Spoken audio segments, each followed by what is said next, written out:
Crooked Anchor Season 3, Episode 19, The Totnes Anticlimax.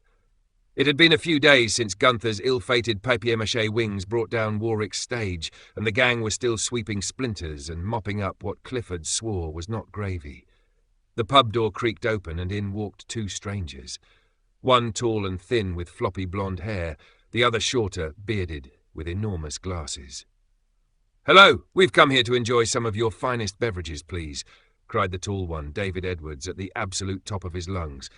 "Stop shouting, David, for fuck's sake," hissed Brian Gittins, rolling his eyes. "Sorry, Brian. Quite right. Keep it low. Keep it low," Edwards muttered, holstering his enthusiasm. David, behind the bar, gave them a cheery smile. "Make yourself comfortable, darlings. What can I get for you?" "I'll have a Pepsi, please," said Brian Gittins. "I fancy something a bit je ne sais quoi type of thing," declared Edwards, hands flapping like a pigeon trying to take off.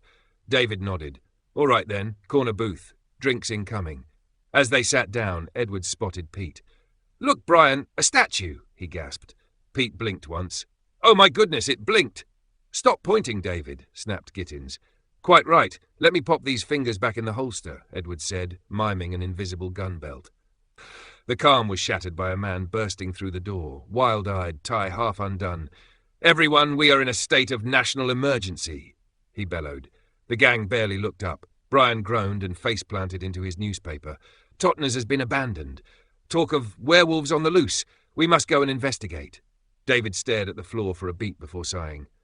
"Right. Fine. Okay. Let's go, boys." Warren and Clifford shuffled out of the kitchen, that dripping in green soup like they'd been dunked headfirst into a cauldron.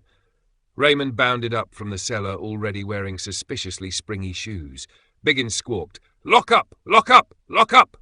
They all piled into the man's van, cobbled together into semi-appropriate gear, helmets, aprons, Clifford with a ladle taped to his arm like a weapon.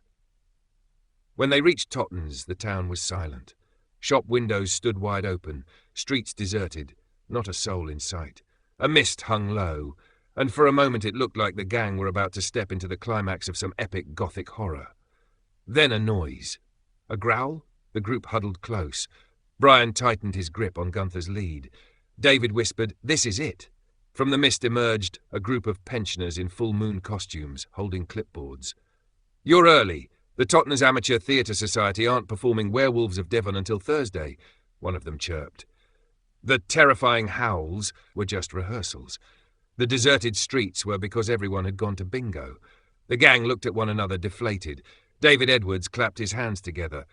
"Well, mystery solved then. Pepsi all round?" Brian Gittins sighed. "You're an idiot, David." They drove home in silence, Biggins muttering from the van roof, "Waste of time, waste of time." Back at the pub, Pete blinked again.